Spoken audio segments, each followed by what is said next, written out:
This is a story about a game that claimed to give players the freedom they wanted, freedom to live, freedom to die, hundreds of thousands of fans, 6 years of waiting, a game that to this day, no one ever got to see or play.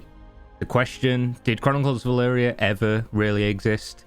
This story has a beginning, a middle, but we're still in the process of writing the end. So what really happened? July 27th, 2015, Soulbound Studios plans to bring meaning back to MMO life. These are the first words to be associated with the MMORPG known as Chronicles of Elyria. The very first article covering the brand new, exciting project that promised to change everything fans of the genre had come to expect in years gone by. A game that would have you living and dying in a fantasy land where seemingly anything was possible. For many, it was literally a dream come true. So where did it all go wrong? Let's start at the beginning. April 28th, 2009, Kickstarter, a crowdfunding platform, launches. September 20th, 2009, the first, or at least the first instance I could find, of a crowdfunded video game. Flywrench was a project that asked the public for $5,000 to deliver a game about flying an aerobatic ship through space. The project included 0 videos, 0 screenshots, concept art, and the backer awards were extremely limited. The public's perception to Flywrench? 29 people said, you know what, here's some money for your game.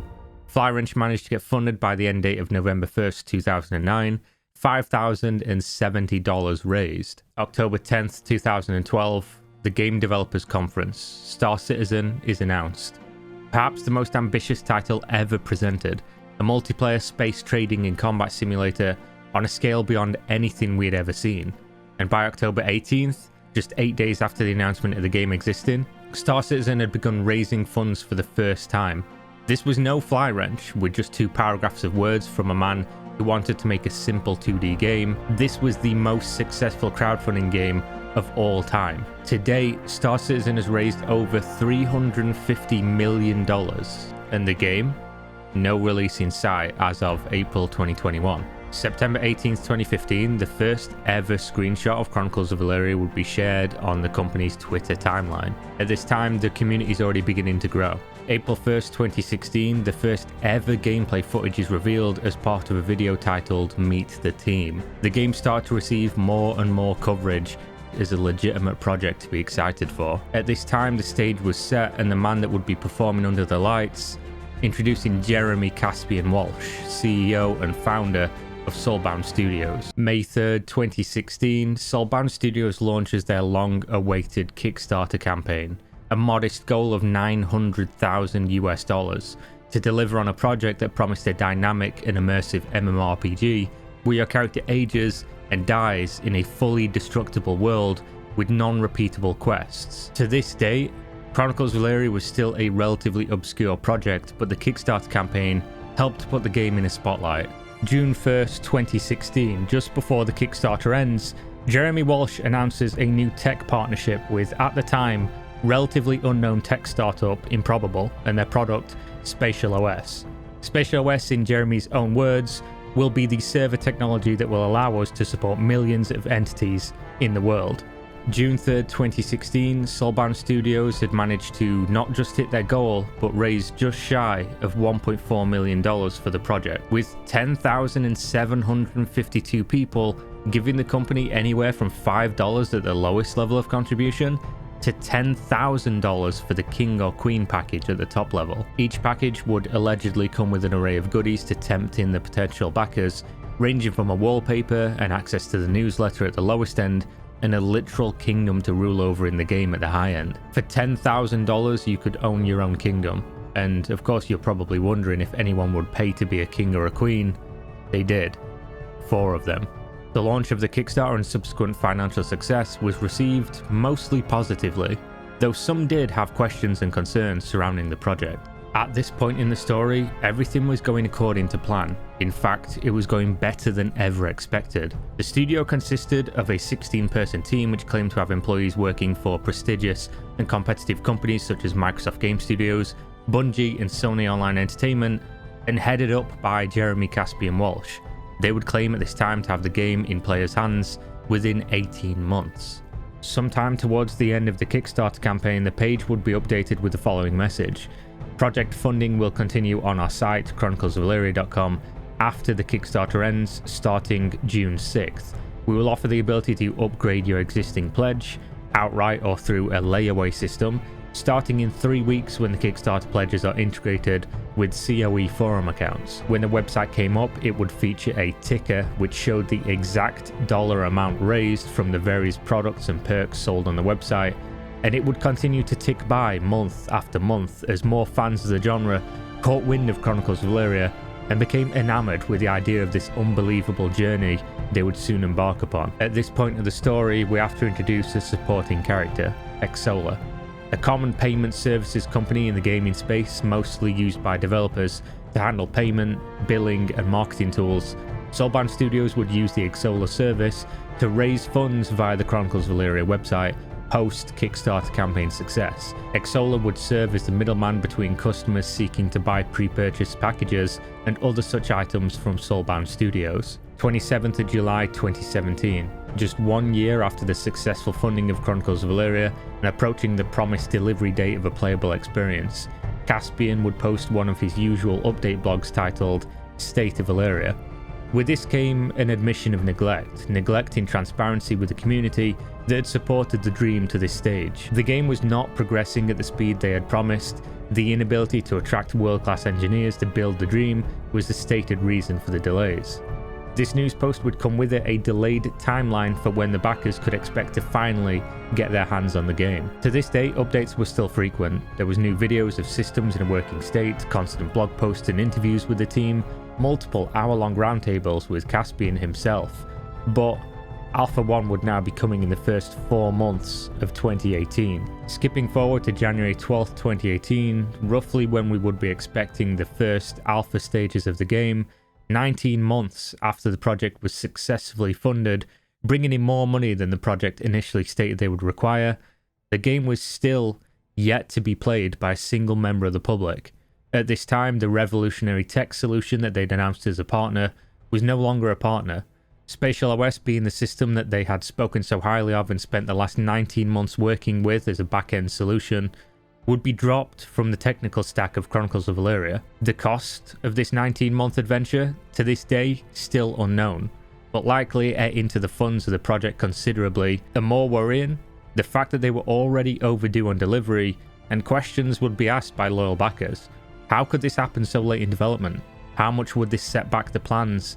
And most importantly, where is the game we were promised and that we paid for? Now we're going to move forward quite a lot of time here. There's a large part of the story that we're going to skip. The reality is that during this time they continued to post updates and placations to the community, but things had gone downhill drastically as the months ticked by. Funding continued to gradually increase throughout 2017 and 2018, but there was something in the air. The game was coming under considerably more and more flack due to the missed deadlines, lack of communication, and of course, an increase in worrying crowdfunding events. The cracks were already beginning to show. The official channels for communication, the Discord, the forums would become increasingly hostile, and more people were either being banned or removing themselves. The updates were less and less frequent, the features showcased were less substantial, and we had not seen almost any new gameplay footage in over 2 whole years, until one day, everything would change. September 6th, 2019.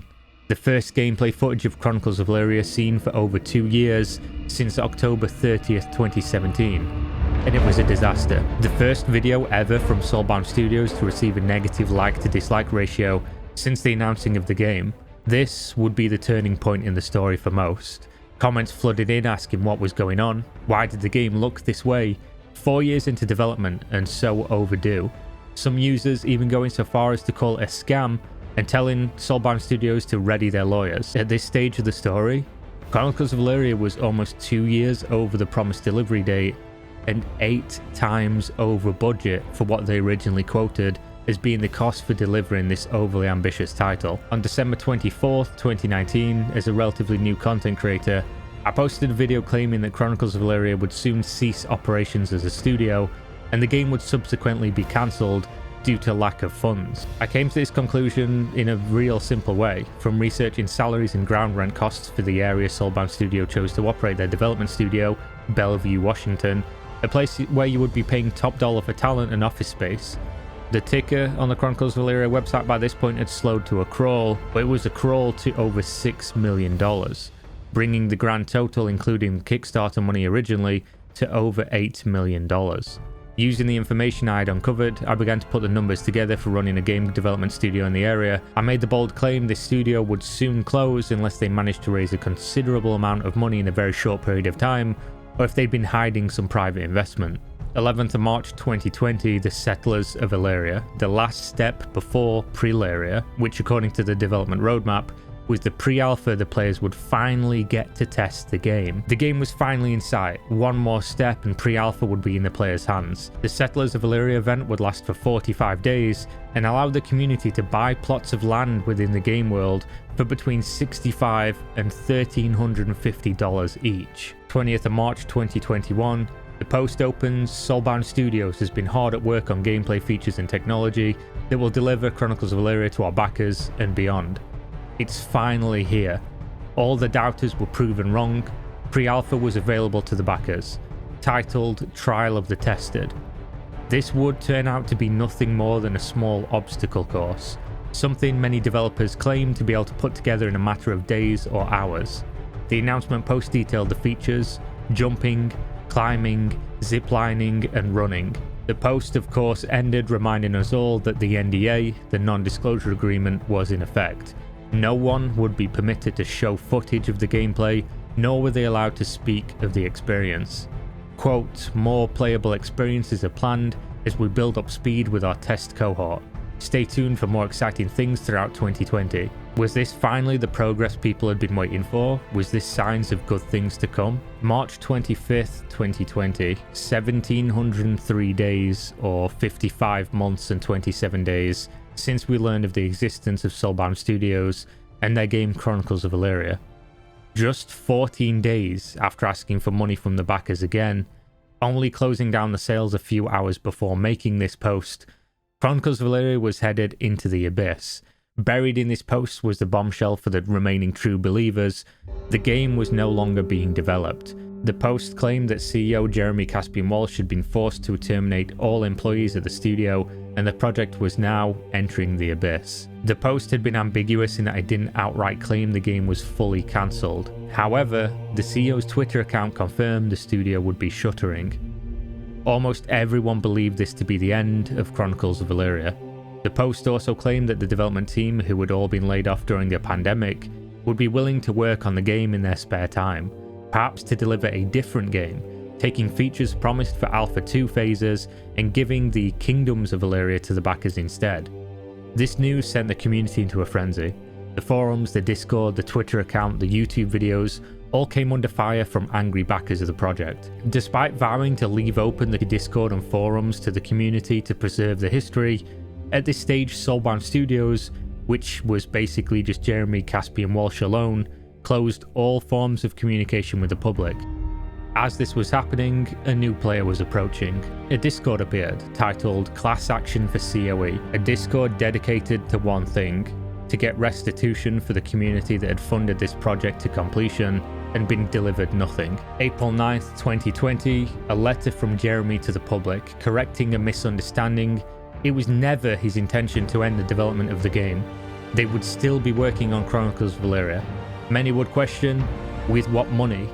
Who is they? And perhaps more importantly, was the game ever real? April 28, 2020, a list of questions had been put together by the Washington State Attorney General's office and shortly after appeared on the Chronicles of Elyria website in the form of an FAQ, said to be updating backers on what to expect, where the money had been spent and what the future would hold.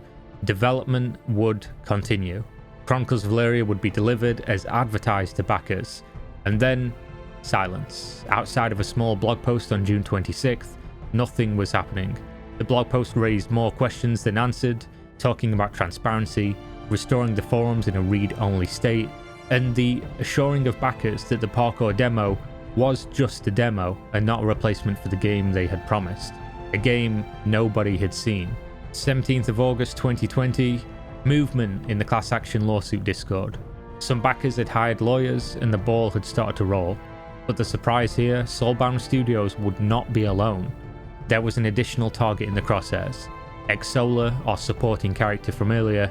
The letter to both companies alleged the use of unlawful, unfair, and fraudulent practices to raise money for a product they knew they could not deliver.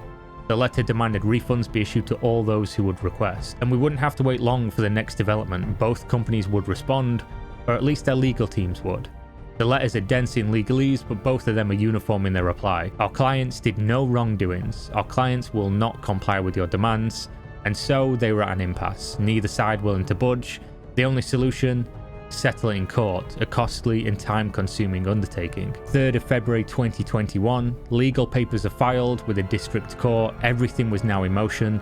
All that was left to do was wait. Around the middle of December 2020, Chronicles of Elyria started seeing regular news post updates, usually twice per month, with videos of CEO Jeremy Caspian Walsh explaining the game's situation. Videos that mostly raised more questions than they answered, and provided no additional insight as to the true state of the game. Almost all remaining believers in the project had abandoned them. They dare not even enable comments on their video blog updates, not even the like and dislike buttons were enabled.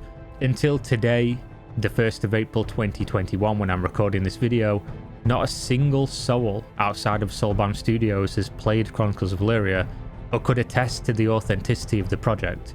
No one ever played this game. The recent communication out of the studio focuses almost entirely on the game they're calling Kingdoms of Elyria, and many would be waiting patiently for the legal proceedings for clarity.